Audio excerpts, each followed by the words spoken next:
Alrighty, ladies and gentlemen, we're back with another live stream. What's going on?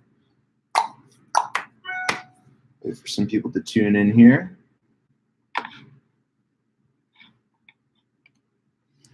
Let's turn on the light a little bit more. Let's see. I got this new LED light testing out, so I want to see if it's good enough. So guys, yesterday was my birthday, and I'm not gonna lie, I did drink a little bit. But the good thing is that I become funnier when I drink, because I noticed that in a lot of my videos, I'm a little bit too uptight. I'm not relaxed enough. So once a year or maybe twice a year max, I'll drink a little bit. I'm a pretty big lightweight, so yeah, yesterday was my birthday, and that's what I did. Celebrated with a few friends, so that was fun. But Pixar didn't happen. Check out my IG. I did some stupid Instagram stories. One guy messaged me on the DMs. He's like, "Don't post videos of you pissed drunk or whatever." And first of all, whenever I do post those videos, I want people to know that I'm a normal human being and not some sort of alien who talks in like a regular like voice that I do on all of my videos. So I want people to know that I have a personality. But I would never post anything stupid. Well, it was kind of stupid, but I would never post anything that's like just straight up like dumb, if that makes sense. But yeah, if you want to check out some of the IG stories that I did yesterday, go ahead and check me out. Momentum_Productions. Yeah, like literally 2 or 3 shots in, I'm done. But yeah, I don't drink, maybe once or twice a year max. Okay, let's answer some questions here. Happy birthday! Thank you so much. Thank you so much. Who cares what people say? Just post whatever makes you happy, if possible, to make everyone happy. Exactly. That guy was probably just having a bad day, or I don't know. But I do make sure that I do watch like even when I drink a little bit, I have self-control, so that's good. I'm able to control myself. Yeah, so that's good. Yeah, so I have a ton of gear around me right now. I have an Aperture 120D to my left.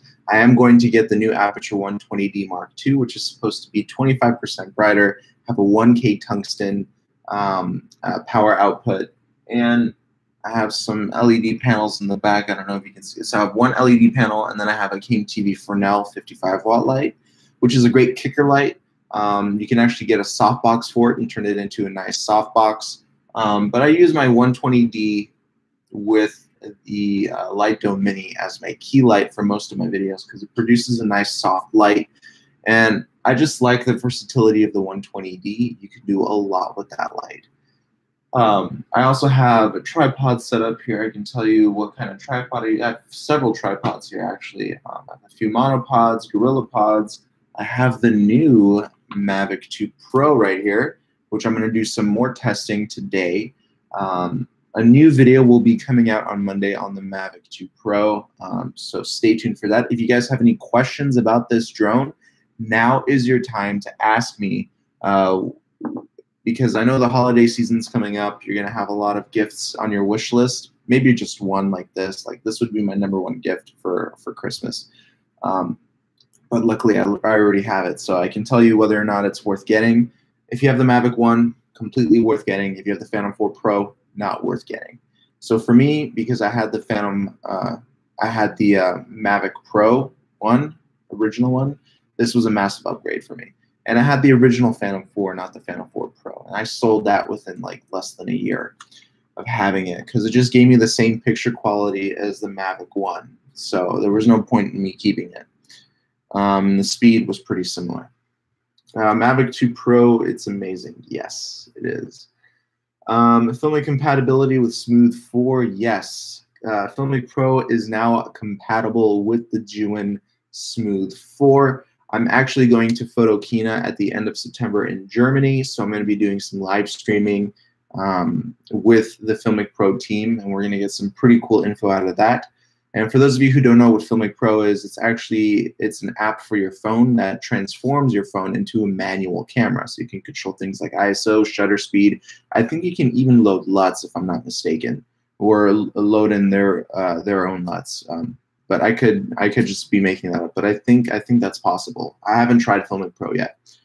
Ron is asking, I'm interested in buying an Andy Cine A6 monitor you demoed. However, I would like to know what the limitations are when connecting it to the A7R2 as far as recording in 4K mode. So I don't have the A7R2, I have the A9 and the A7S Mark I. I haven't had any limitations except for the fact that when you do record in 4K mode and you hook up an external monitor, the LCD screen on your camera goes black. So you can only see coverage through your viewfinder. That's the only thing that I don't like. But that has nothing to do with the monitor. That has to do with the camera itself. It's its own limitations. Yeah. So that's the only limitation I noticed, because the A7R2 does shoot 4K. So you're going to see that issue with your camera when you hook up an external monitor. Are you bothered? Inspire Studios, what's up, man? I actually saw a few of your videos. Inspire Studios, what's up, man? I was looking at one of your videos yesterday. Are you bothered by the Canon's 4K crop, like in the new EOS R? I am bothered by it. I'm bothered by the lack of 2 SD card slots. Canon blew it. I think they were not supposed to have a 4K crop. They were not supposed to have. I was kind of hoping for 4K 60. Canon screwed up. Canon screwed up. Nikon screwed up. It's all up to Sony now and Fuji. Fuji's killing the game, I think, with their new GFX, the medium format camera that's going to be coming out. And then the XT3. The XT3 specs were mind-blowing. 400 megabit rate, like that's absolutely bonkers. I never thought that would be possible for a camera to do of that size. And Fuji just killed it. Fuji's color also seems to be very pretty. I'm a very big fan of Fuji, even though I don't have any of their cameras. What I've seen, what I've played around with, I love Fuji. The only reason why I don't use Fuji is because Sony has the market for video. Sony knows how to target video. They know how to implement features in videos and in DSLR and SLR cameras. So that's why I went with Sony. They don't necessarily have the best picture, and by the way, Sony does make the sensors for Fuji and Nikon, or they used to. It's their color science that they haven't really locked down yet, which is why every camera that they come up with has a brand new color science. So S-Log2, S-Log3, I think S-Log4 might be coming out. They're going to implement in the new A7S Mark III the same color science as the FS5 Mark II. They might even implement a new color science for that camera. We don't know. But rumor has it is that Photokina, we're going to get the release of the A7S Mark III. So I'm excited about that. How was it shooting with the Red camera for weddings? Did you have it on a gimbal? So I was shooting with the Red Gemini with a Canon 28 or 24-70 L series glass. I was not able to fit it on a gimbal. We didn't have any Mobies or anything like that. And it was too heavy for my crane, so I kept it on a tripod. It was a very difficult camera to work with. I would strongly not, I would recommend not using a Red for shooting a wedding. It's a great camera, produces great image quality, but the problem is that that camera is so powerful that it can glitch, it can shut down, it can restart. And that's exactly what happened at that wedding. There was a few issues with the camera not starting up properly. It would freeze, it would brick. So lesson learned, don't shoot with a Red. I was just helping a friend out, and he had 3 Reds. So that's exactly what we did. We just shot the Reds. And I got more experience out of Red. I think it's a great cinema camera, not a good run and gun camera. If you want a good run and gun camera, I would probably go with the Canon C200, C100, those series cameras, because Canon's color science is pretty spot on. I really like Canon's colors. But Red does not have the wedding market, not even close. Their cameras are not, honestly, I'll be straight up honest. Red cameras are not that reliable. If you need something to get the job done quickly, that's not a Red camera. They still have some work to do on the software and the firmware in the camera. The colors, the low light on the Gemini, absolutely fantastic. No questions there. The boot up time is so slow. Shutdown time is decent, but the stability of the camera, like I was changing the shutter angles and I was changing the shutter speed, aperture, like it glitched out, and I kept pressing the record button and it would not record. So Red does definitely have some work to do with their cameras, but you know, I'm looking forward to what they do. I want to get some hands-on with the Monstro. That's probably even going to be more difficult because it's a more powerful, it has higher res sensor, it has an 8K sensor compared to 5K on the Gemini. So we'll see. I want to do some tests on the Monstro as well, but never for a wedding use a Red. Never. That was kind of a mistake. Inspire Studio says, my thoughts exactly, bro. I am patiently waiting to hear what Panasonic's coming out with as well on the 25th. So I didn't know Panasonic's launching a new camera. I'm excited about that. Brian says, hey man, do you know how to reduce Canon video sizes without lowering resolution? I found out that my friend shoots an Nikon and we both use 1080p 30 frames, and the file size is significantly lower. So are you shooting, so for your Canon shoots, whenever you use that camera, are you using 60 frames per second or are you still using 30? It's because of their codecs. Codecs are different. But file sizes, I wouldn't mess with the file size because usually whenever you compress it, it's going to ruin the image quality. So you're just going to have to bite the bullet, my friend. You're going to have to deal with that bigger file size. You can use proxies, but again, you're taking a fraction of that resolution, so it's not going to be good quality. Approximately how much do you charge for private video jobs? It depends on the job. I can't give you an answer for that. C300 or Sony FS7 II? Oof. Well, this is more opinion based simply because I have Sony glass, so I would go for the FS7 Mark II. Color science, Canon just has it better. Form factor and ergonomics, I can't tell you right now. I need more experience with both those cameras. I have some experience with the C200, not the C300, and I have zero experience with the Sony FS series cameras, so I need to hop on that train.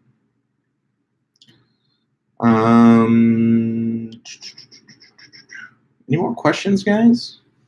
Don't forget, I do have the Mavic 2 Pro here. And if you're wondering, yesterday was my birthday. I'm not hungover. I did drink a little bit.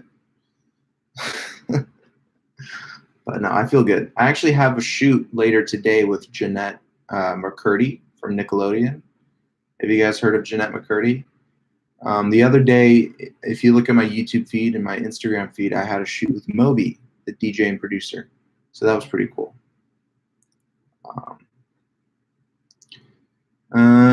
A new band, Sahas's Juven Crane 2 or Ronin S. I made a video on that. Check it out.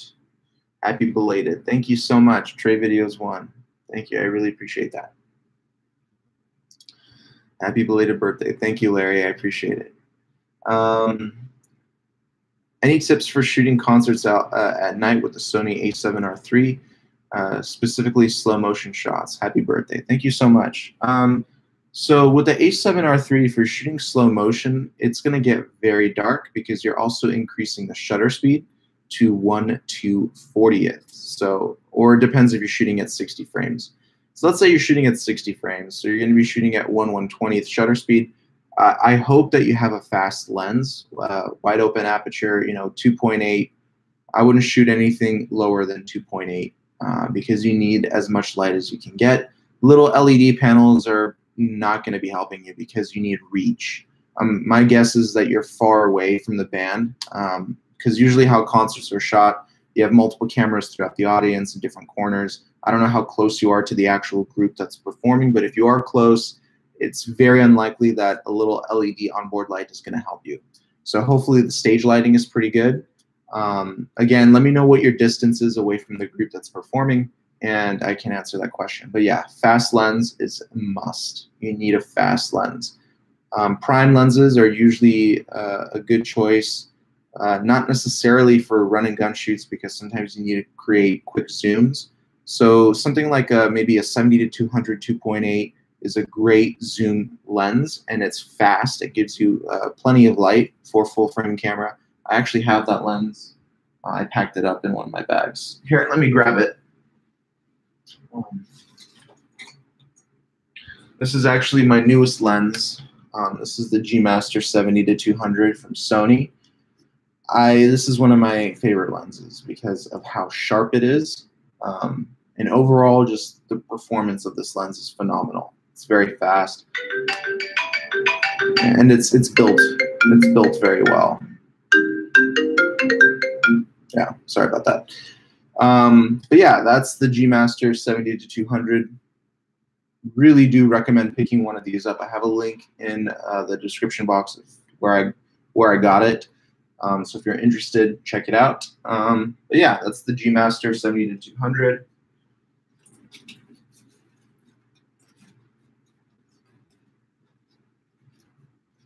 All right. Okay, so that's that lens. Yeah. Do you know anything about the Jewin Crane 3? I do know a few things. Some things I can't say. I do have the inside scoop on a few of the specs, but so for the Jewin Crane 3, we are going to have an adjustable handle. So I don't know if you guys have seen a few pictures of the Jewin Crane 3, but it looks like a machine gun. The handle is adjustable. You can put it up here, you can put it to the side, and you can put it under. There's also several grips. Like there's more than one grip. You can have a grip here and have a grip here. So it's the first gimbal of its kind. This is the revolution. I've been getting pretty upset with how gimbal companies are just remaining with the same design over and over again. They're just upgrading the AI features or the LCD screen on the gimbal. Now, it's time to completely transform the gimbal design, and Jewin Tech is doing just that. So I'm pretty happy. Yeah, so I'm excited to get my hands on the Crane 3. There's going to be 3 versions. There's going to be the Weeble Lab, there's going to be the Crane 3, and the Crane 3 Lab. The Crane 3 Lab is going to have the most powerful payload. This payload is, let me just tell you right now, I know what the payload is. I can't say what it is right now, but I can tell you right now, it's stronger than the Ronin S Crane 2 Feiyutech gimbals. Feiyutech is releasing a new gimbal. I think it's called the Z2000 or something like that. Yeah, they're releasing that gimbal. It's going to be more powerful than any of them. It's going to be able to hold cinema cameras. Yes. So that's the Crane 3 Lab. And then the Crane 3 and the Weeble Lab, those gimbals are going to be a similar design, but with a lighter payload. They're going to be smaller gimbals as well. Yeah. Are you going to upgrade to the Sony a7S III? Yes, that is for fact, because I have the a7S Mark I. It's a great camera. I just got to get rid of it. Focus is, a key point in my filmmaking jobs. So the a7S Mark I, as much as I love that camera, I just cannot keep up with focus. Yeah. Halvin Wolf, tips on shooting from a movie. You got to stick half of your body out the window. I did this for the Rizvani tank video that I shot.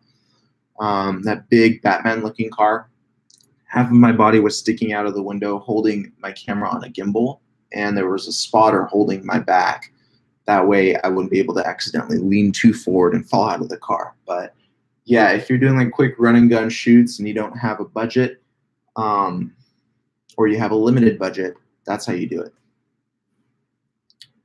Inspire Studio says, happy belated birthday. I got a Mavic Air, but I feel like when we get a product a few months later, it's like, hey, another new one, especially with the DJI.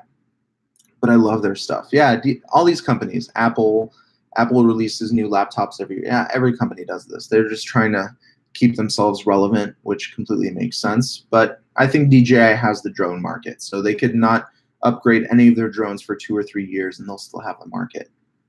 They're the first drone company to incorporate so much in such little package. So I think DJI is set for drones. For gimbals, they have the professional market, but not the prosumer or consumer market. I think Tech has that market. I saw that you did a video about the DJI Ronin S. That was a good video. And the other one, is it worth buying either gimbal? I would wait, guys. If you want my honest opinion, don't buy any gimbal until October. All right, if you can hold off 3 more weeks, hold off 3 more weeks because 3 new gimbals are coming, and they're going to smoke every single gimbal that's on the market today. So for those of you who have the Ronin S, you're going to be selling your Ronin S for the new gimbals that are coming out. I promise you. Because the gimbals that Tech is, I'm not just saying this because I'm their ambassador or whatever. I'm being dead honest with you. I've been through so many different gimbals. Most of them are fantastic, but the slight edge will come with ergonomics, portability, and functionality. And portability, definitely the Crane series gimbals have the best portability. They break up, they fit in any bag, and the functionality is there as well. But now with the new Crane 3 coming out, we're getting way beyond that. We're getting more than functionality. We're getting ergonomics to the point where it's like, whoa, there's way more ergonomic features than I need. Like, it comes down to that. Even though you will take advantage of all those ergonomic features. But like the fact that you can change the grip from upright, sideways, and under, like, that's a big deal. No other gimbal in the market does that, except for the big dual-handed gimbals. And not even those gimbals do the same thing. But yeah, that's my opinion on that. I would hold off on buying any gimbal until October, or until I release my review of the Crane 3. I find most gyms are really picky with filming. How do you overcome this when doing fitness shoots? I find it really hard to find gyms that let you film for clients. Good question. Find a family-owned gym. That's for one. Corporate gyms like 24-hour or LA Fitness, they're not going to let you film regardless, unless you talk to the corporate, and pay probably like a $10,000, $15,000 license to film. Get in touch with a family-owned gym. That's your best bet. For example, the gym that I went to since I was a kid, I was really good friends with the owner of the gym, and he always let me shoot. And I know a few celebrity fitness clients that have good relationships with other gyms, and they let me shoot as well. But never go to a corporate gym. They're not going to let you shoot. They're not going to let you shoot. Family-owned gyms is the way to go. If you want to approach any family-owned gym without knowing the owner, get in touch with the owner and tell them that you want to make a video. You don't want to charge them, but you're going to plug them into your video. Most gyms are okay with that because they like promotional videos. So see what you can do for them. Try to grease them a little bit with that promo stuff, and you will definitely. I think you definitely have a pretty good chance with family-owned gyms. Larry says, should I hold out in the Ronin S now that the Crane 3 is coming out? Yes, I think I answered that already. But yeah, hold off on the Ronin S. There's the Icon EC1. Not Icon. It's ICANN. I stopped following ICANN. I don't really follow what they do. They're a little bit behind. They actually reached out to me wanting me to review a few of their gimbals, but I wasn't interested because it didn't look anything different. Just the gimbal handle looked thicker, and not too crazy. I got to the point where I'm a little bit stale on gimbals because they haven't changed in so many years. And by so many years, I mean like 5 or 6 years. So it would be nice to have a completely different change of pace with gimbal designs.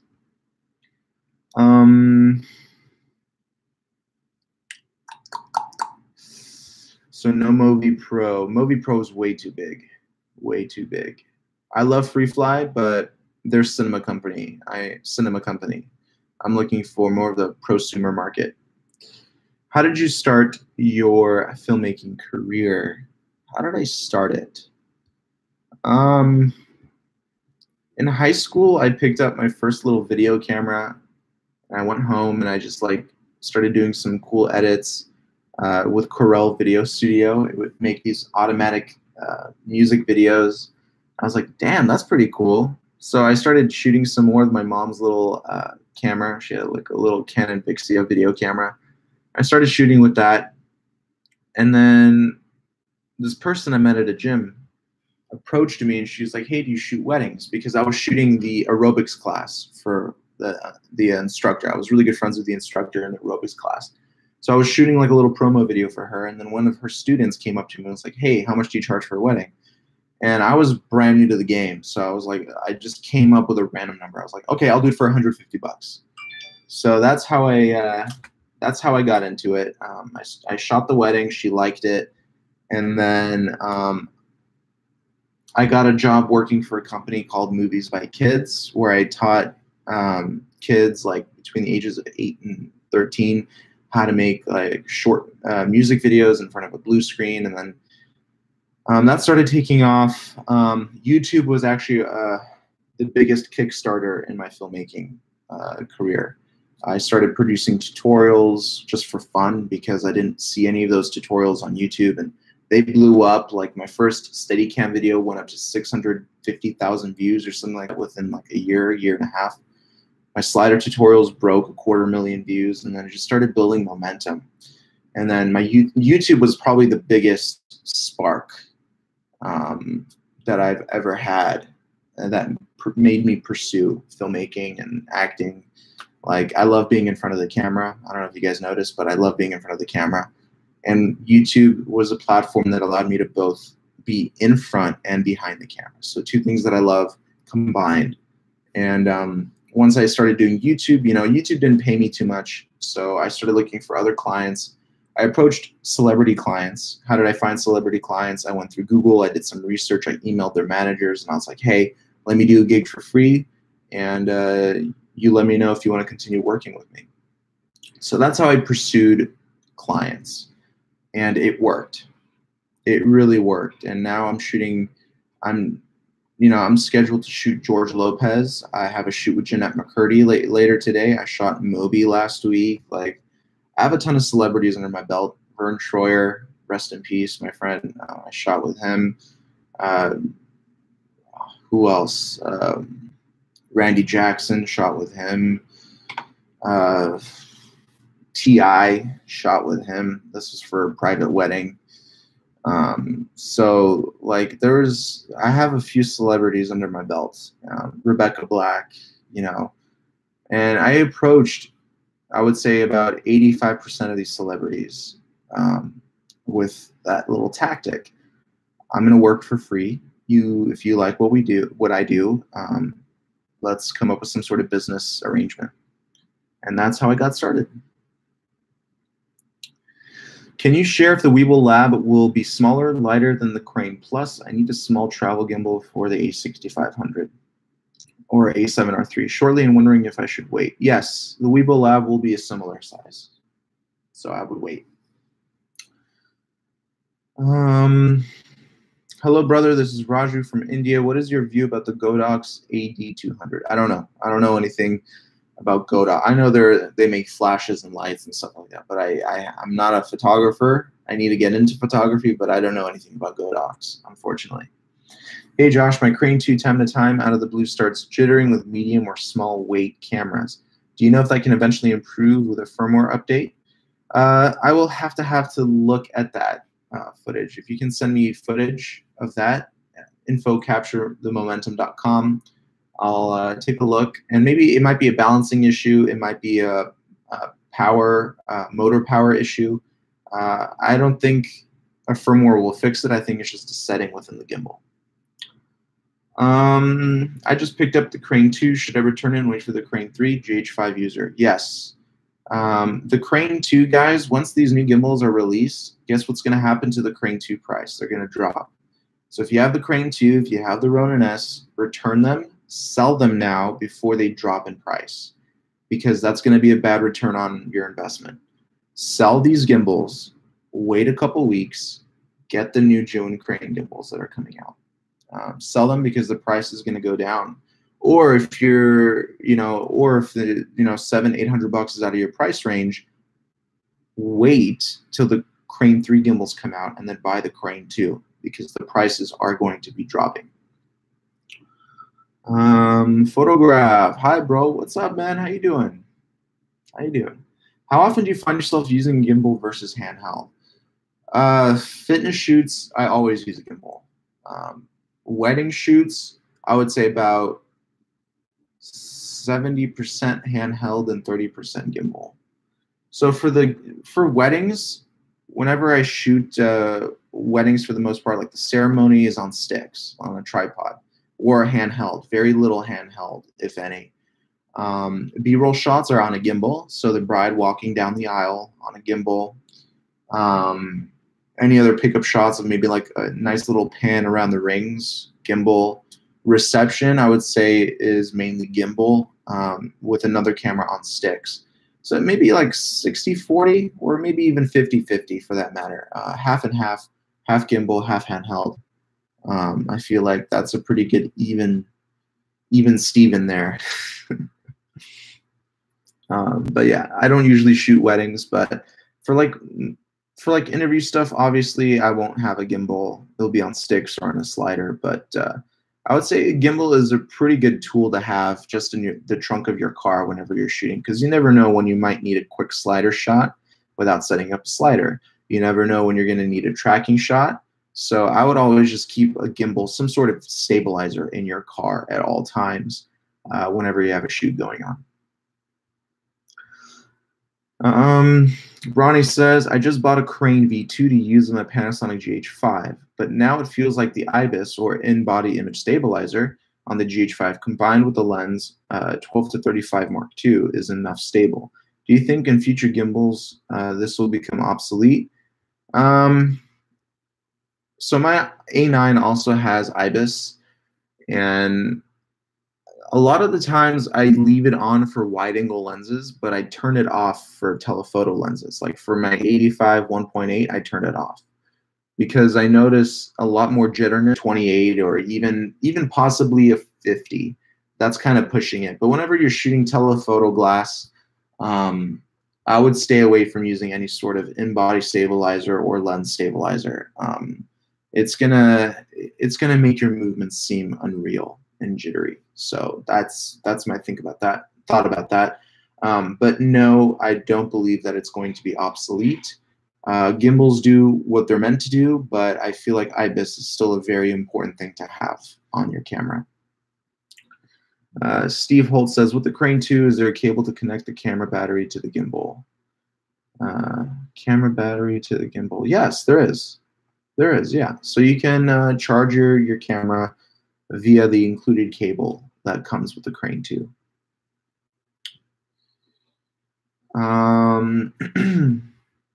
Toro Film says, did you ever find yourself wanting to quit the industry because you felt like you weren't good enough? I find myself always comparing myself being new to the game. So yeah, I had some doubts, but everybody does. I had my doubts.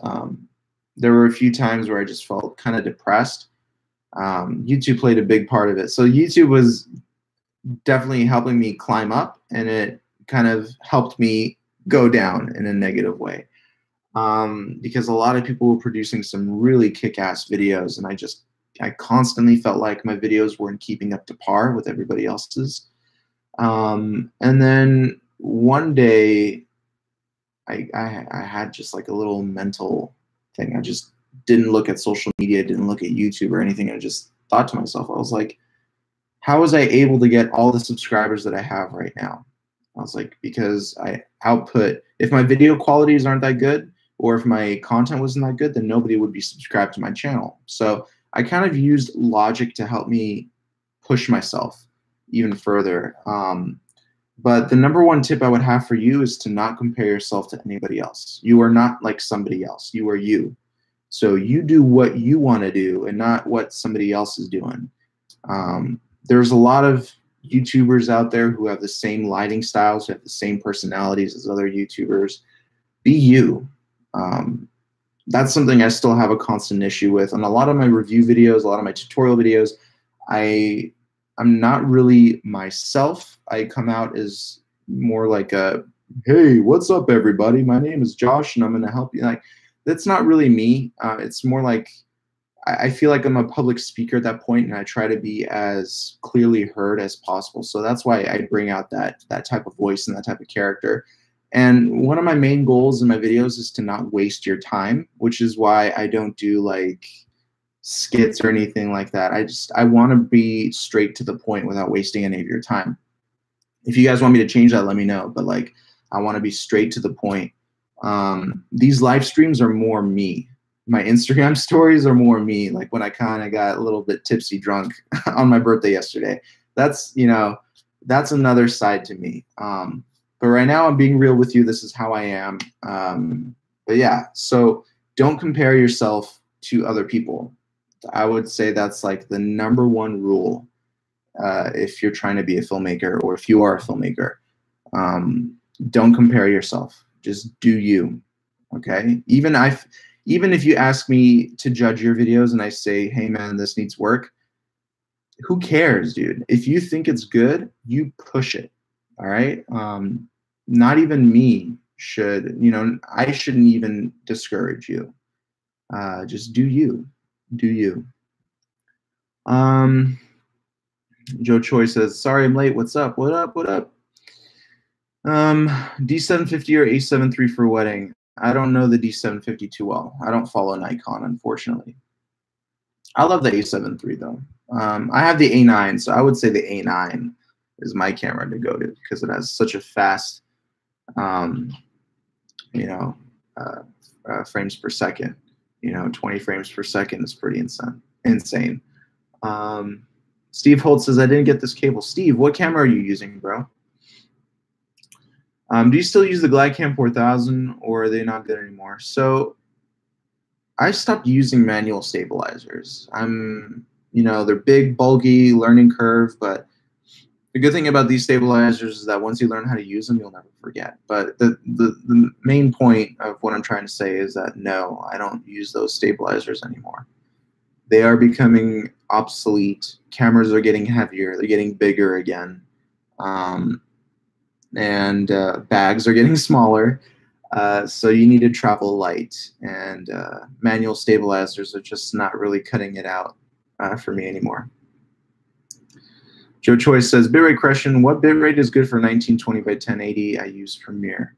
I wouldn't do anything lower than 50 megabits. 50 megabits is as low as you should go. And that's already kind of pushing it. Do you think it's possible to start a business as a filmmaker or photographer with just an iPhone? Oh, yes, it is. Definitely possible.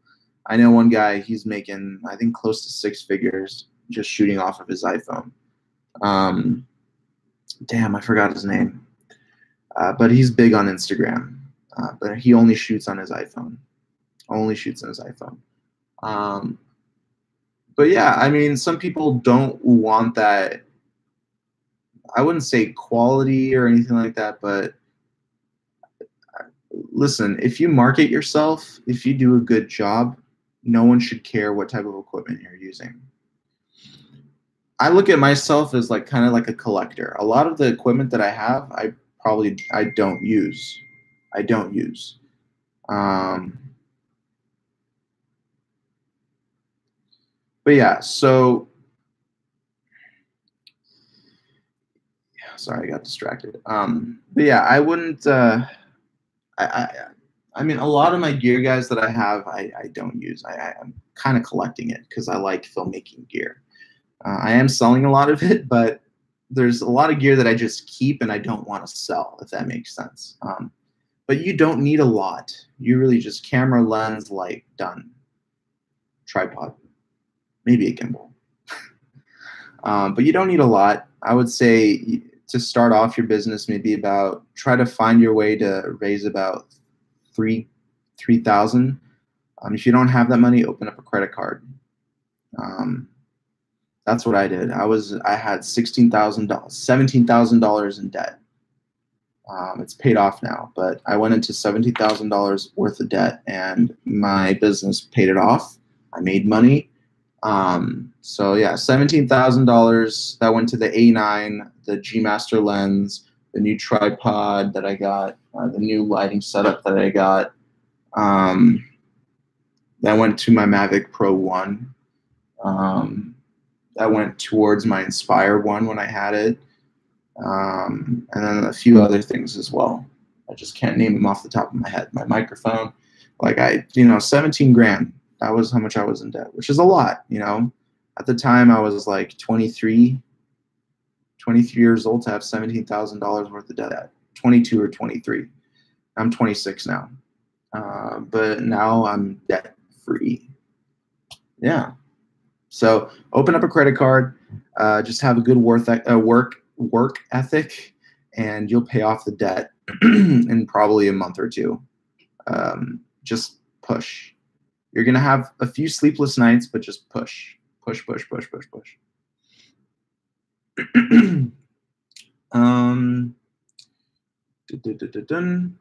Hey, that's great advice, Josh. Thanks for sharing. Can you talk about the June competition you're hosting? Yeah, so a lot of people gave me dislikes on the competition video that I just released. So June Tech is going to be giving away 3 of their gimbals, their newest gimbals that are going to be, I think, released or announced at Photokina later this month. Here's the competition. All right, people think that if you don't have a gimbal or if you don't have one of their gimbals, you can't be in their competition. That's not true. You got to click on the link in the description box below. It's going to take you to a website called Gleam. Follow the instructions on Gleam. It's laid out to you. If you don't have a gimbal, then just click on the other ways to enter. You can enter without making a video or anything like that. However, if you do have a gimbal, and especially if you do have a Crane 2 gimbal, you get bonus points. That's all it is. You get bonus points by making a video of the vertigo effect. Okay? I think it's about 20 seconds of the vertigo effect. You get more bonus points if you show us BTS of how you achieve that. Jason and I will then go through those videos and see who's eligible to go into round 2. And round 2 is, by the way, if you do pass round 1, you do get prizes. It's all laid out to you on Gleam. But the point I'm trying to make is that in that competition, anybody can win. All right? The video people who make the videos on the vertigo effect, they can lose. And the people who just do the simple subscribe and like entryways can win. So it's all chance, guys. It has nothing to do with I like you more or I like that person more. It has nothing to do with that. So yes, that video got a few dislikes, but I think it was just a big misunderstanding. Everybody has a chance, regardless if you have a gimbal or not, to win. So I hope that makes sense. Okay. Awesome. Larry says, Josh, the key to be self-aware. The key is to be self-aware. It will clear all doubts. Lastly, don't listen to anyone but yourself. Yes, listen to your intuition. Intuition is never wrong. Never wrong. I think that your videos are priceless. I don't think anybody on YouTube gives so much advice on specifically on how to use a gimbal, so keep them coming. Thank you, Ronnie. I really appreciate that. I have a lot more, guys. If I show you the notes I have for gimbal ideas or for, I mean, look at all these notes. Like, these are all video ideas. It just doesn't stop. So yeah, thank you very much. I appreciate it. Steve Holt says GH5, GH5S, but no cable to connect with a dummy battery to power the camera off the Crane 2's battery. Oh, you're looking for, oh yeah. That cable doesn't come. I'm sorry, I misunderstood. I'm talking about where the pitch motor is. There's a little input to connect your camera to the gimbal. For my Sony, it charges. I don't know. I used to have a GH4, but I never tested it with that camera. So I don't know if it's supported or what, but I think there's a shutter release cable for the GH5 with the Crane 2. I don't know if it will charge, but I think it's a shutter release cable. Peter says, or Peter, I hope I'm pronouncing your name right. Just thank you for your work. Always watching you with huge interest. Thank you so much, man. I really appreciate it. I bought the Ronin S this Monday. How long do you think guys will take to arrive? I'm from Spain. I have no idea, man. I'm sorry. Do you have a tracking number? Look at your tracking number. Steve Holt, I can connect to the GH5S to the Crane 2 gimbal with the USB cable, but how do I connect the power? What kind of cable is it? Does it look kind of like a headphone jack, or what kind? Is it a shutter release cable? Let me know. How did you buy an A9? I opened up a credit card. I still owe over 20K to Brooks Institute of Photography, and they don't even exist anymore. What? That's insane. How long did it take you to start making money in the industry? Oh man, so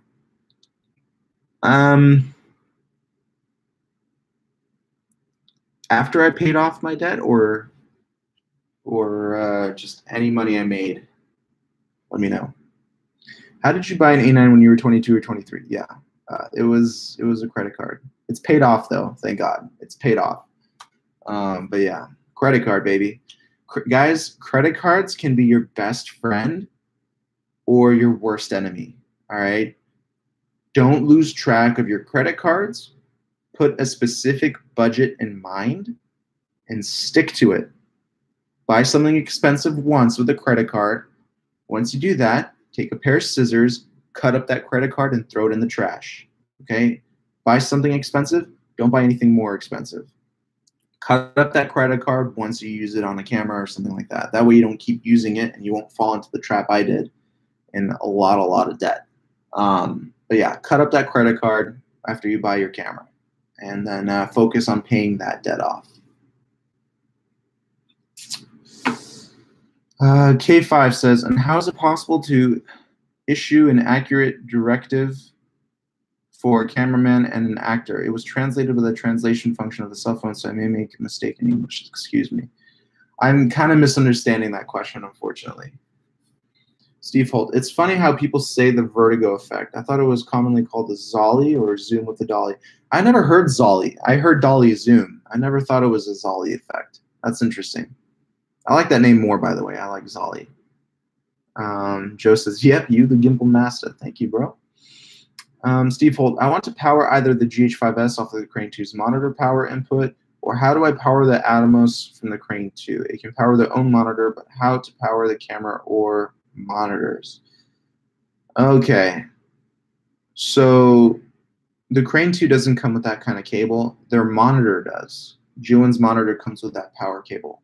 So I don't know I don't have any Atomos monitors or recorders. I don't have anything Atomos related. So I can't tell you what input they have. But look at Juntech's monitor and see what cable they include in that box. My cable's somewhere, I don't know, I have to look for it. But yeah, it should tell you what's in the box. Just go to their website or Amazon's product page or whatever and look what's included in the box. Toro Film says, when you started, did you get a lot of free gigs to get known and to get out there? Yes, I did a ton of free gigs. I lost a lot of, I wouldn't say I lost money. I gained a lot of experience, but there were times where I just didn't have much in my bank account, if that makes sense, which I think it does, yeah.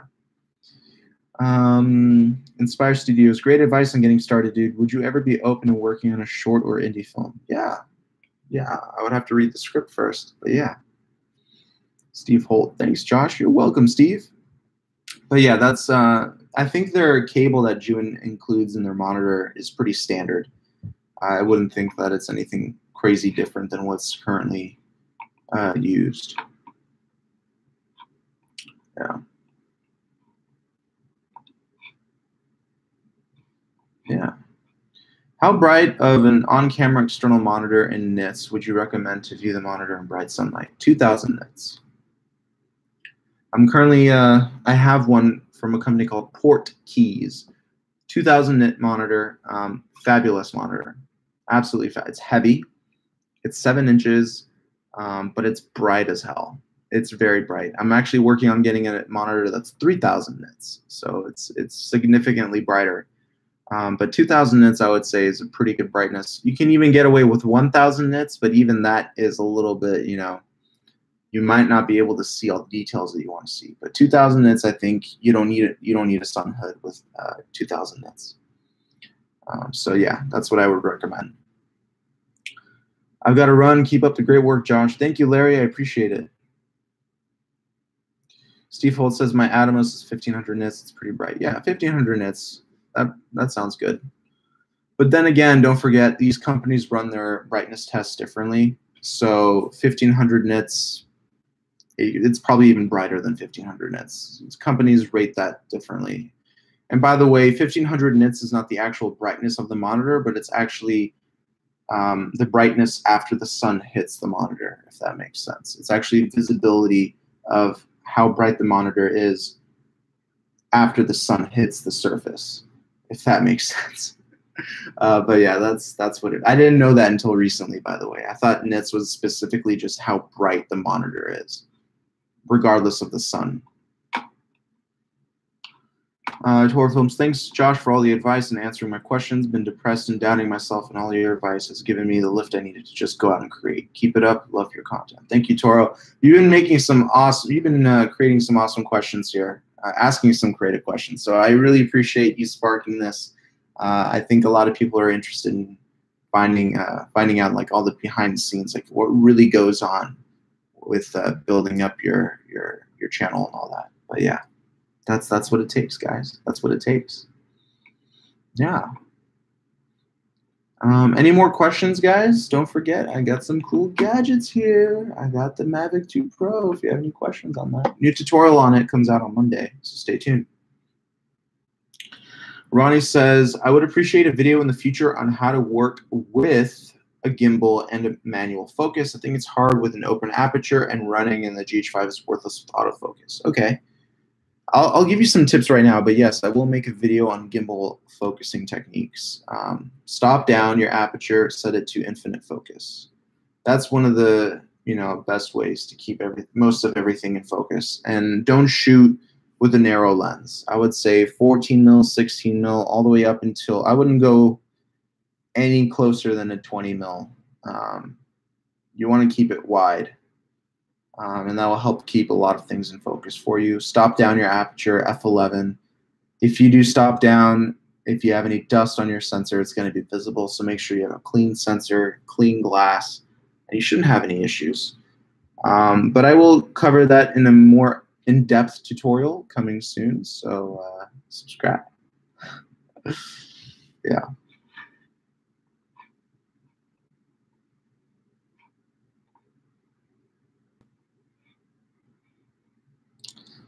All right. What do you use to clean the sensor? I use this thing. First off, a sensor, by the way, is protected by a plate of glass. So don't think that as soon as you accidentally touch the sensor, you're going to damage it. It's protected by a plate of glass. So what I do, I like to use, what's it called? Lint-free, very, very thin cloth. And I gently go around the sensor. I don't know if professionals recommend this, but it happened to work for me. And I've been doing it for years, and it hasn't damaged any of my sensors. That's one way. But before you do that, I would actually just recommend getting one of those blowers, those manual pufferfish blowers, and just blow in air to clean out anything that's in there. If you can avoid touching the sensor, do it like that. Blow it out with air. So lint-free cloth is another way. If that doesn't work, you can use a lens pen, and that should attract any dust onto this little pad that's on that little pen, and that should pick up any of the dust that's on your sensor. But that's like if worse comes to worse. But your blower should be able to get rid of all that dust. I'm supporting, and I can exert myself so that I can be a wonderful filmmaker too. Awesome, good to know. Please give me your views on the durability of mirrorless cameras. They're very durable. I haven't had a mirrorless camera fail on me. They get dirty very easily. That's the only problem. Except for Canon's EOS R. It actually has a shutter curtain that comes down whenever you open up the camera body. So I like that.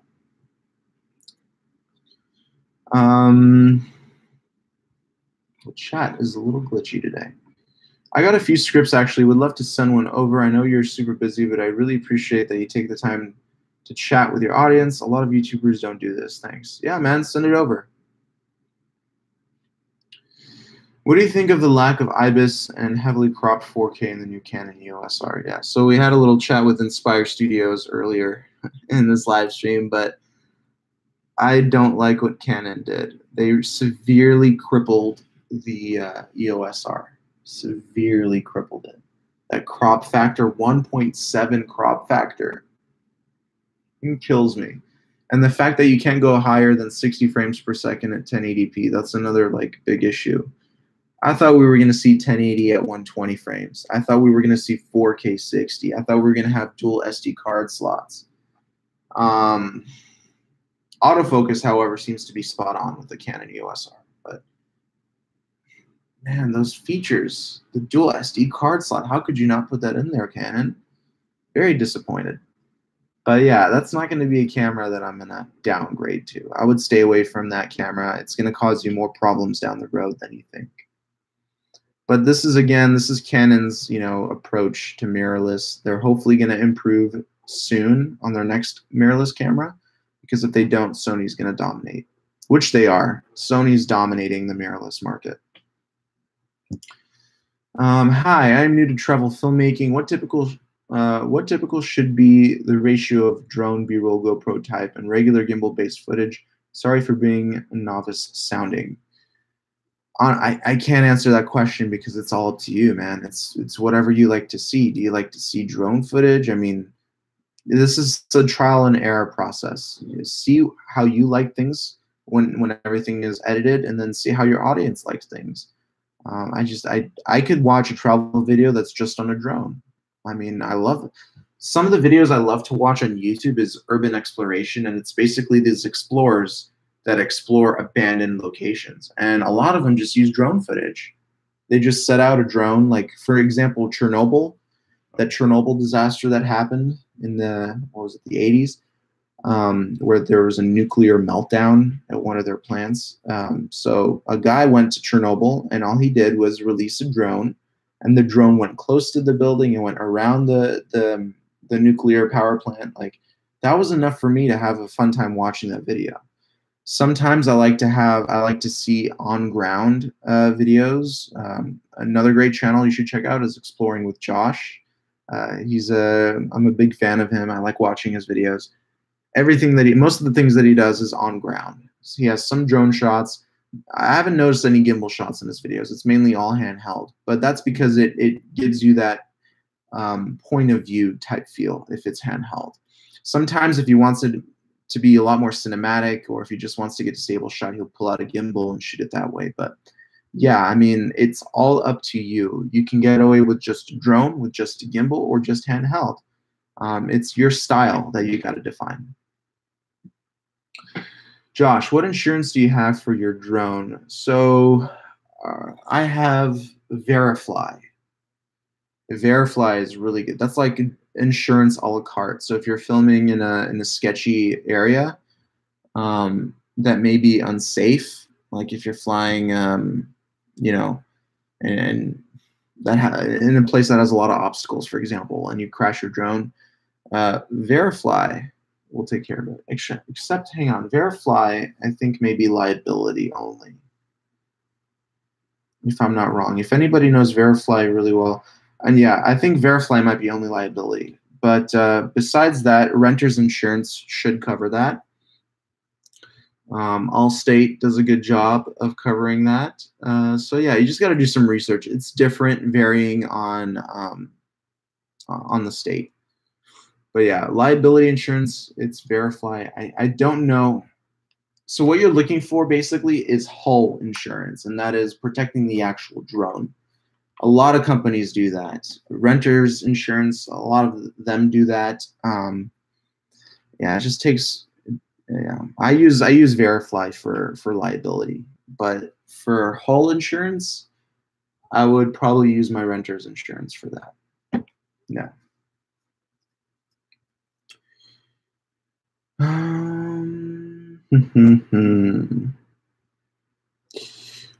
Just arrived. Will this video be on YouTube? Yes, I'm going to leave it on YouTube, so you can skim backward or forward and watch what we do. Any news about the A7S III? It's rumored to be announced at Photokina. Here in Canada, the drone laws are very strict. If you want to use a drone for work, you need a certificate and insurance. Any issues using your drone? So I don't use my drone really for business. I just use it for fun. None of my clients request any drone work, but yes, you do need to get a license to make money off of your drone. Yeah.